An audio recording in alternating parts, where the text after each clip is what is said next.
A primeira carta de Pedro.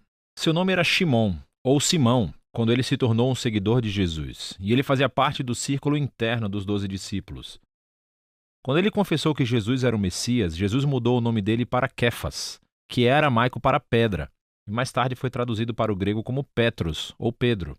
Jesus prometeu que Pedro se tornaria um líder entre os apóstolos para guiar a comunidade messiânica em Jerusalém nos seus primeiros anos de existência, e foi isso que aconteceu.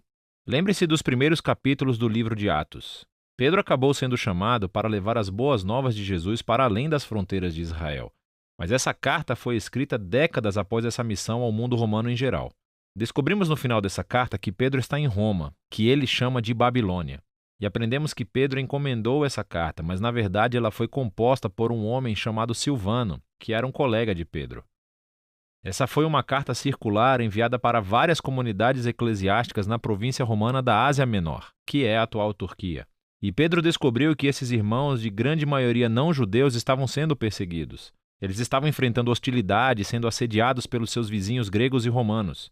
E assim, Pedro escreveu para encorajá-los no meio do seu sofrimento, e isso ajuda a explicar o estilo dessa carta e os seus temas principais. A carta começa com uma saudação e se transforma em uma canção poética de louvor a Deus, o que introduz os temas principais explorados na parte principal da carta, em que ele primeiro afirma a nova identidade da família desses cristãos que estão sendo perseguidos, o que os ajudará a ver o seu sofrimento como uma maneira de dar testemunho sobre Jesus, e isso ajuda-os a concentrar esperanças futuras no retorno de Jesus.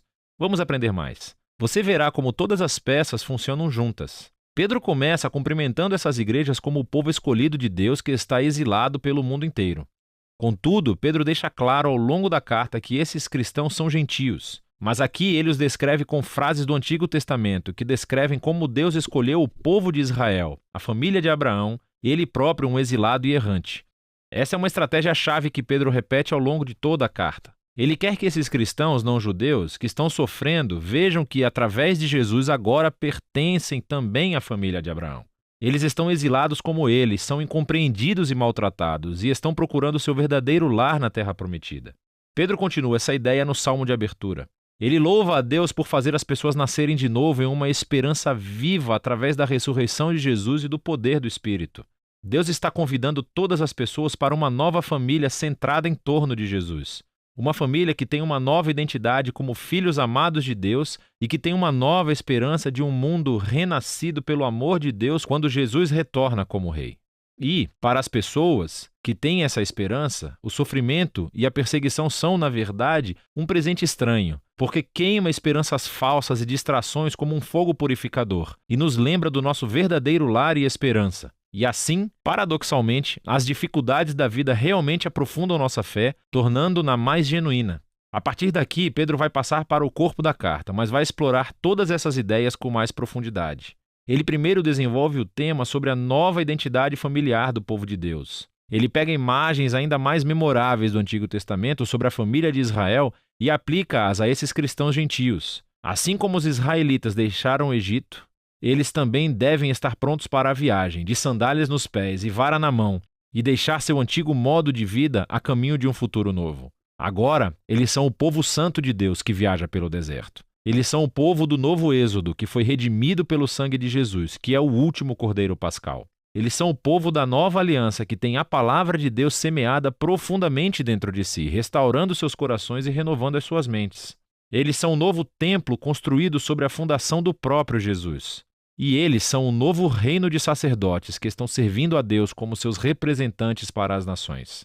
Agora, aplicando todas essas imagens incríveis a esses cristãos gentios perseguidos, Pedro está colocando seu sofrimento dentro de uma nova história e isso leva à próxima sessão. Sua perseguição pode realmente ajudar a esclarecer sua missão no mundo, para dar testemunho da misericórdia de Deus entre as nações. Então, Pedro primeiro os encoraja a se submeter ao domínio romano, mesmo que seja opressivo. Sim, ele reconhece sua perseguição, seu sofrimento é injusto, mas a resistência violenta não resolve nada. Sem mencionar que trai os ensinos de Jesus, que amava seus inimigos em vez de matá-los. Pedro, então, destaca especificamente a situação muito difícil que os escravos e esposas cristãs enfrentam quando viviam em lares romanos, onde o patriarca não seguia Jesus. O problema é que era suposto que todos na casa se submetessem e adorassem aos deuses do patriarca. Portanto, Pedro está ciente de que dar lealdade a Jesus gerará suspeitas. Então Pedro diz: é verdade, todos os cristãos, incluindo esposas e escravos romanos, foram totalmente libertados por Jesus. Mas eles devem demonstrar essa liberdade não através da rebelião, mas resistindo ao mal da mesma forma que Jesus fez, mostrando amor e generosidade aos seus inimigos. E em lares onde o marido também é cristão, é uma história diferente. Devem tratar as suas esposas totalmente diferentes de seus vizinhos romanos, considerando-as iguais perante Deus, que são dignas de honra e respeito. Pedro tem esperança de que essa imitação do amor de Jesus e do reino invertido dê poder às suas palavras, ao testemunharem a misericórdia de Deus e mostrarem às pessoas a verdade maravilhosa sobre o caminho de Jesus. Mas Pedro também é realista. Ele sabe que os cristãos continuarão sendo perseguidos, e assim ele os lembra da reivindicação futura. Ele lembra-os de como o próprio Jesus foi perseguido injustamente e assassinado por poderes humanos corruptos, mas na realidade ele estava morrendo pelos pecados dos seus inimigos. E depois disso ele foi reivindicado e recebeu a ressurreição pelo Espírito. E agora Jesus é exaltado como rei sobre todos os poderes humanos e espirituais. Então, Pedro mostra como o batismo aponta para as reivindicações dos seguidores de Jesus. Assim como Noé, eles foram salvos através das águas, não como um ritual mágico, mas como um símbolo sagrado que mostra a sua mudança de coração, o seu desejo de se unir a Jesus em sua morte e ressurreição. E agora, mesmo se eles forem assassinados por seguir a Jesus, a sua esperança está na reivindicação futura e em uma exultação ao lado do seu rei, o que leva Pedro para o momento final. Ele lembra as palavras de Jesus, que seus discípulos deveriam considerar uma honra e alegria serem perseguidos como ele foi. Pedro então pede aos líderes da igreja que cuidem desses cristãos sofredores e mostrem o mesmo tipo de liderança servil que Jesus mostrou aos seus seguidores. E finalmente, Pedro lembra esses cristãos sobre o verdadeiro inimigo que eles estão enfrentando. Essa hostilidade não é simplesmente cultural ou política. Existem forças obscuras do mal espiritual no comando, que inspiram o ódio e a violência.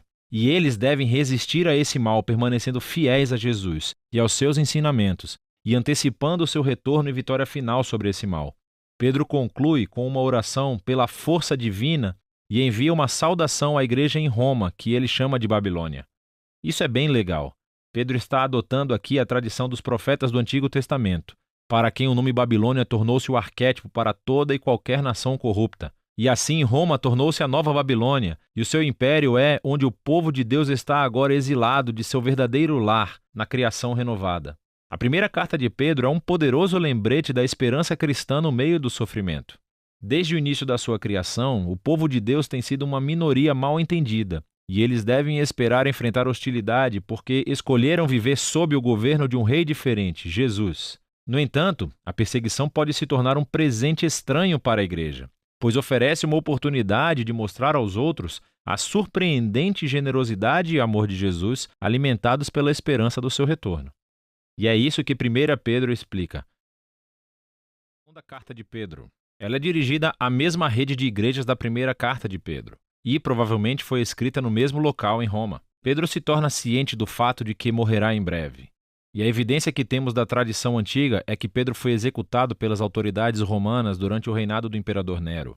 E então essa carta atua como um discurso de despedida de Pedro. Ele começa por oferecer um desafio final, que os seguidores de Jesus devem ser pessoas que nunca param de crescer. E esse desafio é seguido por 2 avisos finais sobre um crescente número de mestres corruptos que estão desencaminhando os cristãos nessas comunidades da igreja. Primeiro, pelo seu modo de vida corrupto, e segundo, pela sua teologia distorcida. Por toda a carta, Pedro combate as acusações feitas por esses mestres contra si próprio e contra os outros apóstolos. E o objetivo de Pedro é reestabelecer a confiança e a ordem para essas comunidades da igreja. Pedro, então, começa lembrando essas igrejas que, através de Jesus, Deus convidou as pessoas a participarem na sua própria natureza divina. Isso é, para partilhar da vida eterna e do amor do próprio Deus, o que é impressionante. E isso requer uma resposta de uma vida inteira. Aceitar essa dádiva significa estabelecer um compromisso para o desenvolvimento dos mesmos traços de caráter que marcam a natureza divina do próprio Deus. Pedro lista aqui 7 que se devem almejar. E a característica final que engloba e completa todos os outros é o amor. O que, segundo Jesus, significa devotar-se ao bem-estar do próximo, não importando o custo ou o retorno. Amar, segundo Pedro, é compartilhar da vida do próprio Deus. Pedro, em seguida, declara o objetivo da carta. Ela atuará como uma crônica dos seus ensinamentos para serem transmitidos às próximas gerações, pois ele não estará vivo para fazê-lo em pessoa. Então, antes de morrer, ele deseja abordar essas objeções e acusações feitas pelos mestres que distorcem os ensinos de Jesus e dos apóstolos. Pedro, então, aborda uma acusação reproduzida por céticos presentes e futuros, ou seja, que ele e os apóstolos teriam inventado tudo isso sobre Jesus ter ressuscitado dos mortos e ser o rei do mundo. Jesus não vai realmente voltar um dia. Pedro oferece o seu depoimento como testemunha ocular do poderoso momento de transformação de Jesus na montanha. Lembre-se da história em Marcos, capítulo 9. Os apóstolos viram Jesus ser exaltado como rei, e a sua ressurreição significa que ele está vivo como rei e voltará para salvar o nosso mundo um dia. E então, o futuro retorno de Jesus para trazer o reino de Deus cumprirá com o que todas as antigas escrituras têm apontado todo esse tempo. As palavras dos profetas do Antigo Testamento não são fantasias inventadas. Em vez disso, o próprio Deus falou conosco por meio dessas palavras humanas da Escritura e através do humano Jesus. Então, Pedro continua abordando as ameaças apresentadas pelos líderes corruptos da igreja, e ele se concentra em mais objeções que eles apresentam. Primeiramente, esses mestres negam a ideia de um acerto de contas final, do momento em que Deus responsabilizará todas as pessoas pelas escolhas que fizeram. E essa negação é o que, convenientemente, permite aos mestres ignorar os ensinos de Jesus a respeito de dinheiro e sexo, porque eles lucram absurdamente ensinando nas igrejas sem mencionar o fato de que estavam dormindo com todo mundo por aí. Entretanto, Pedro lembra aos seus leitores que Deus pode e irá confrontar a rebeldia com a sua justiça. Ele recorda 3 exemplos antigos quando Deus fez isso. Primeiro, ele menciona a história sobre os filhos de Deus em Gênesis 6, como foi interpretado em uma obra judaica popular da época chamada Primeiro Enoque. Primeiro Enoque diz que os filhos de Deus são anjos rebeldes que passaram dos limites e dormiram com mulheres, merecendo assim o julgamento de Deus. Pedro, então, traz à tona as histórias do dilúvio antigo e de Sodoma e Gomorra. Nos 2 casos, ocorreu uma rebelião que levou ao julgamento divino. Contudo, Pedro diz, Deus sempre foi fiel para libertar seu povo e usa a história de Ló como um exemplo. Pedro faz a ligação entre essas 2 histórias antigas e o modo de vida corrupto dos mestres. Eles também buscam dinheiro e sexo. Eles desprezam a autoridade de Deus e conduzem outras pessoas a pensarem que Deus não se importa com decisões morais. Ele diz que eles ensinam uma mensagem de liberdade cristã e usam-se disso como permissão para fazerem o que desejam. É por essa razão que Pedro traz à tona as cartas de Paulo mais tarde no capítulo 3. Parece que esses mestres distorcem a mensagem de Paulo sobre a liberdade em Cristo. Entretanto, não é esse tipo de liberdade ao qual Paulo se referia. Pedro deixa claro que esses mestres não são realmente livres. Na verdade, eles são escravos dos seus desejos carnais. E o fato de serem cristãos torna isso ainda mais trágico, pois conhecer os ensinos de Jesus torna-os duplamente responsáveis. Eles se tornaram exemplos lamentáveis do antigo provérbio sobre o cão que volta ao próprio vômito e sobre um porco lavado que volta à lama. Pedro então aborda a razão pela qual esses mestres estão negando a existência do juízo final. Eles dizem, as gerações do povo de Deus continuam indo e vindo sem sequer terem visto a concretização das suas esperanças. Onde está a promessa de que Jesus retornaria? Pedro responde mostrando o quão acanhada é essa objeção. Olhe à sua volta, ele diz. Olhe para esse notável universo que habitamos. O fato de que existimos indica que em algum momento no passado a palavra de Deus interveio de uma maneira notável para trazer algo do nada e colocar ordem no caos. E ele pode fazê-lo novamente. Então, a verdadeira questão é por que Deus está demorando tanto? Contudo, Pedro relembra-nos que a nossa concepção de tempo é extremamente limitada. As longas extensões de tempo através das quais Deus trabalha não se encaixam perfeitamente no âmbito das nossas vidas tão curtas. Esses longos montantes de tempo são, na verdade, um sinal da paciência de Deus, pois a cada geração é oferecida uma oportunidade para reconhecerem o seu próprio egoísmo, para humilhar-se e arrepender-se perante a generosa graça de Deus. E a graça de Deus trará um fim na história no dia do Senhor. Aqui, Pedro se baseia na poesia profética de Isaías e Sofonias, que descrevem o dia da justiça do Senhor como um fogo devastador. Pedro diz, os céus passarão, e a estoiqueia irá derreter no fogo. Estoiqueia é uma palavra grega para os elementos, que neste caso significa a dissolução do universo material. Ou mais provavelmente se referia aos corpos celestes, em outras palavras, às estrelas. Esse é o significado dessa palavra em Isaías capítulo 34, de onde Pedro faz a citação. E nesse caso, esta frase é uma metáfora sobre o céu ser removido, por assim dizer, diante do Deus que vê tudo. E por isso Pedro diz que o dia do Senhor resultará na exposição da terra e de todas as suas obras. O objetivo final da justiça devastadora de Deus não é destruir o universo material. Pelo contrário, é expor o mal e a injustiça e removê-los, para que um novo céu e terra possam existir, mas dessa vez permeados de justiça. Cheios do amor de Deus e pessoas que conhecem o amor de Deus e amam seus próximos como a si mesmos. Pedro conclui dizendo: esta é a verdadeira esperança cristã que Jesus e os apóstolos têm anunciado, incluindo Paulo, cujos escritos podem ser mal interpretados se reproduzidos fora do contexto, mas todos os apóstolos estão de acordo. E assim, Pedro conclui o seu discurso sobre a igreja. Agora, o tom da segunda carta de Pedro parece bastante intenso, mas a sua paixão vem de uma sólida convicção de que Deus ama este mundo e está determinado a salvá-lo por meio de Jesus. Isso significa que o amor de Deus deve enfrentar e lidar com o pecado e a injustiça que arruinaram com seu mundo amado. E, em seu tempo, Deus o fará, revelando um novo futuro para a humanidade e para o próprio universo.